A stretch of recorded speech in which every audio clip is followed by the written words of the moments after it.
Hello, welcome back. We're going to now power up the machine. The power button is on the control panel, which is located here to my left or your right if you're standing in front of the machine.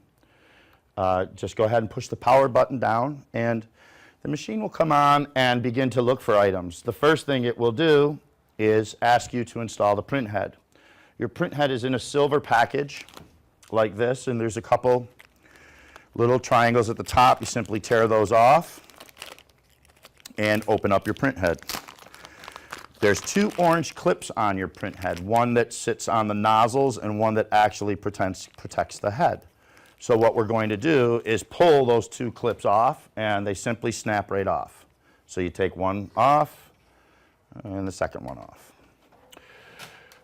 You'll hear the machine do its little dance. It'll move the print head out, and in the LCD display it will tell you to raise the lid and follow the instructions on the LCD display. This machine is very user-friendly in that the steps that I'm going through with you are, there's actually pictures that are on this display that show you how to install the print head. When you're installing the print head, you hold it with the label up facing you and simply drop it straight in to its little print head slot. After that, there's two blue levers that you'll shut one and shut the second one and then lower the lid. The machine will go over and check the print head. If the print head is not installed properly for any reason, it will actually move it back over and ask you to reinstall the print head. So what's nice about this, our education workstation, is the printer has intuitive technology, so it's extremely user-friendly. If there's something that's not right with the machine's going to know and the machine will tell you. The next item we're going to do is put our ink cartridges in. This system is extremely cost-effective because it uses 6 cartridges versus some of the other systems that are out there that some education facilities have that use up to 12 or 13 cartridges. The ink compartment is located on the left-hand side of the machine, or your right if you're facing it. And what you want to do is lift each one of your little blue slots up. There's lids that cover the ink slots. And when you load an ink cartridge, they're recommending that you shake it several times, and on the cartridge there's a little arrow. So all you do is just rip it and it's ready. This is the matte black, noted as MBK. So you'll take the MBK cartridge, drop it in, and if it doesn't fit, you don't force it. So you'll notice that I was trying to put that in and it wasn't going in, and that's because I was putting it in the wrong slot. With our cartridges, they should fall right in and you should not have to apply any pressure.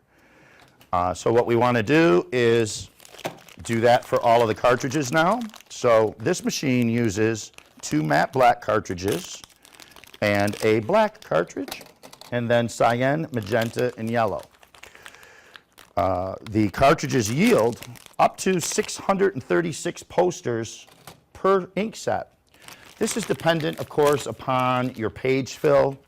Of course, if we're doing 100% page fill prints, speaking to like photographs or other images that uses ink across the whole page, of course, your yields won't be as high. But on average, you get quite a bit of posters and banners out of a set of cartridges because these are 130 milliliter cartridges. What happens in the marketplace is you have other machines out there from HP, from VeriQuest, and many of our competitors. The trick is in the ink, as it always has been in the industry. They're putting these machines out there with 30 milliliter cartridges, with 25 milliliter cartridges. We've had some customers that had poster machines that they had to switch out an ink cartridge in the middle of a print because they used a whole yellow cartridge. Our systems that we put into the marketplace are extremely cost effective and the most cost effective in the marketplace. What I did there was I lowered my inks, and when you do that, you don't push the ink cartridge in, you actually push by the blue lever. There's a little spot for your finger, so as I'm pushing it, you hear it click. So once all your cartridges are in and you click all your stuff, you can load the machine. In addition to that, as you're loading the cartridges, you'll notice that there's a red light. So the red light will go solid to show you that everything is all set with how you loaded the cartridge and there's no issues with it. The machine will take 10 or 15 minutes to prime itself. What we're going to do now is let it do that, and in our next video we'll be going through how to load media, and then we will be getting started with printing our first poster.